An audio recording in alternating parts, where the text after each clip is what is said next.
You guys have been developing your Queen of Pentacles energy. You have been making something happen. Like a project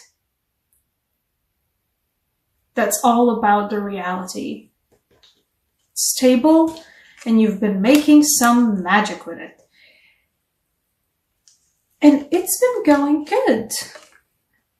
You know, it's been going good, but you've also been staying on the down low about it. There's a certain protectiveness you have over this, and I kind of feel like it's not warranted this time.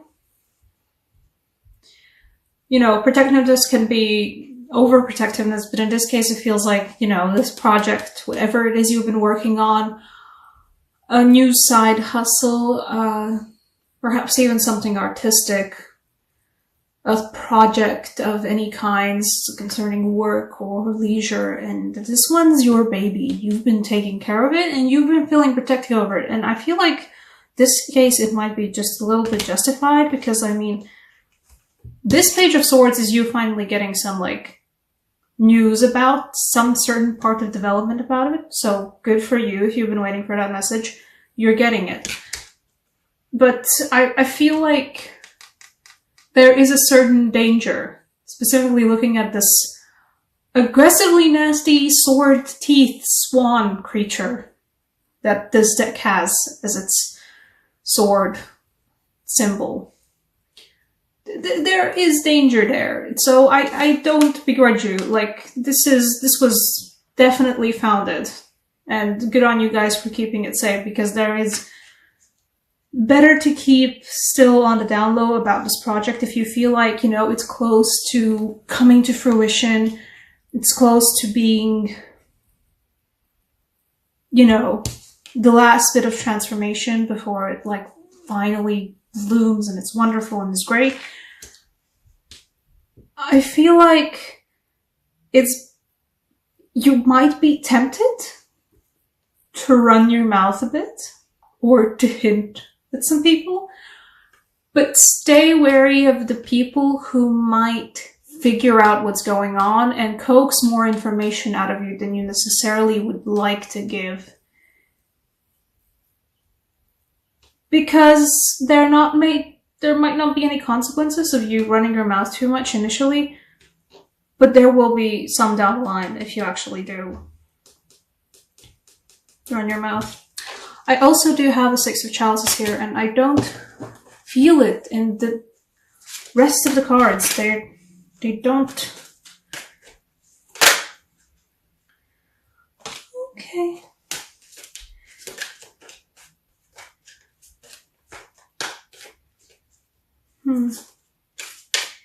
Yeah. Okay, it's definitely coming to fruition, but I don't see its connection. Come on. Well, what's binding those two?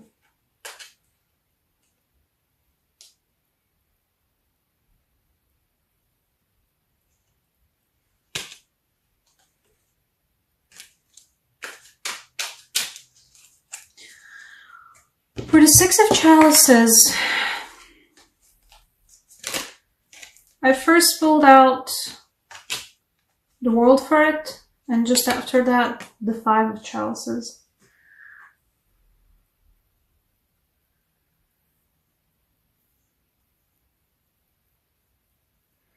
It feels like, through the appreciation of the, if you can see here, the two cups that are still on the cliff, not the ones that are falling into the water.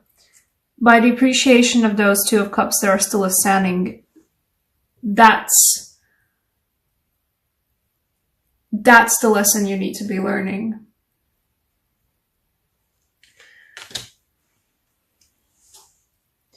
I feel like you had someone who was very dear to you, or perhaps actually, you know what it feels like? It feels like a friendship lost.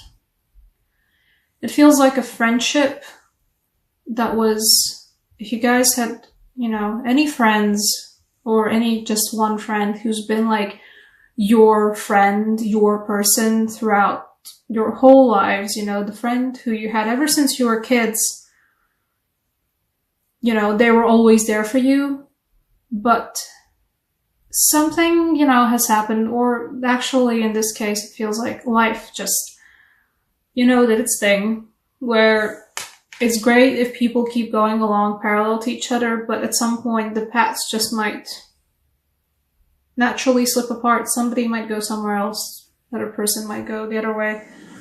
It feels like you guys are not running parallel anymore. It feels like there is a friendship that you guys probably already feel like a little bit uneasy about. Somebody you haven't been in contact with for a very long time, or somebody who's the way, actually, yeah, that's what it feels like. You've been talking with the same people, you know, the same way, and it's always been the same interaction. It's always been great. It's always been so good for you. But lately, you've noticed that you're starting to talk in different languages. You're starting to talk about different topics. And not just in a way where, you know, the other person hears your different topic, and even if they don't fully understand it, they can still go like, yes, absolutely, you know, they're still supportive of you. They don't understand it in the way where they're just perplexed about it. They don't really see you anymore. Which can be... There is a bit of feeling about a tragedy for this Five of Cups, but the crux is the two of Cups that are still standing upright.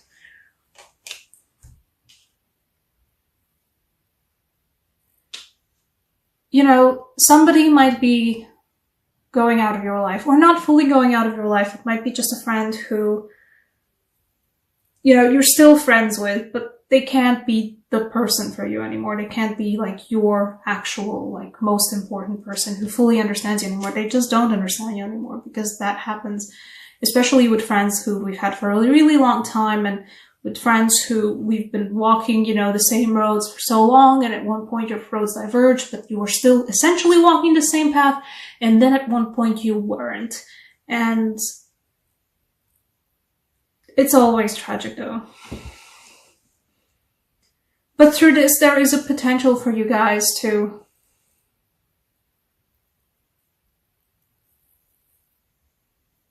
see the world again.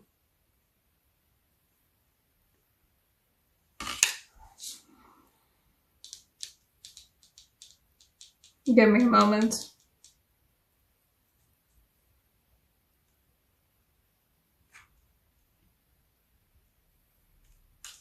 Oh, I think I'll take another card. Where will I take another card from? I'll take a Druid Craft. Although last card for the Zone Gap. Take another card for the World. Because the World in this case, I see where it's coming from, but I don't understand the world in what way, you know? Someone new. The Ace of Cups for the World. I have a feeling that you guys will be meeting somebody new as well in June. Not just in the way of, oh, it's a new relationship.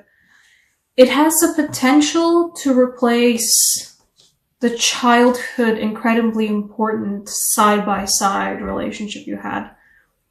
It has the potential to replace it, but it has the potential to replace it in a completely different way, in a way that you weren't imagining that somebody else can mirror you in. You know, you had a mirror before, and it was like, it was a really great mirror, and then it broke, and you were like, oh no, and now you have a new mirror, and it mirrors you slightly differently, but it's still really, really good. So, yeah. There will be somebody new. Different than what you were expecting, certainly. But in the bestest of ways. Sorry about holding back my nose, by the way. What horrible card do I want for you guys? I don't know why, but I feel like a romance angel for you. I don't have a feeling of, like, that this new relationship, it might be actually also a romantic relationship for some of you. I think for the majority of you, this might be just a new friendship. or a new evolving friendship. I'm really sorry about the background noise. But for those of you whom this will be a new relationship,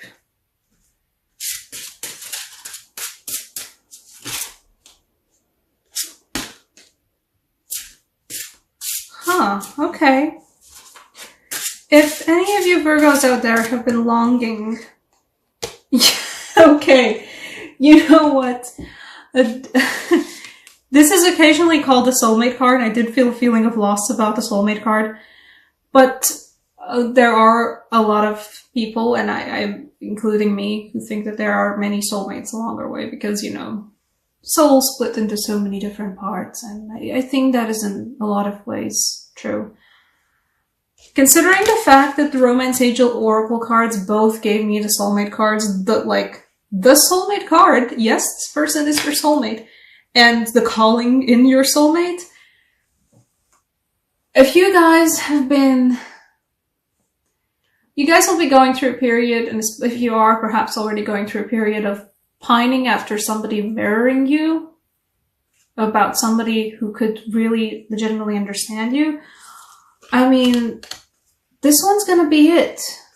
There is gonna be, I think, a very high potential that you guys will be finding somebody new who not only, you know, might look, I have a feeling they will be different than what you were expecting, but they will be somebody who will match with you in a way that, you know, you've only found very rare people match with you previously. A lot of happening for you guys in June, Virgo. You know what? I'm happy for you though. This is nice.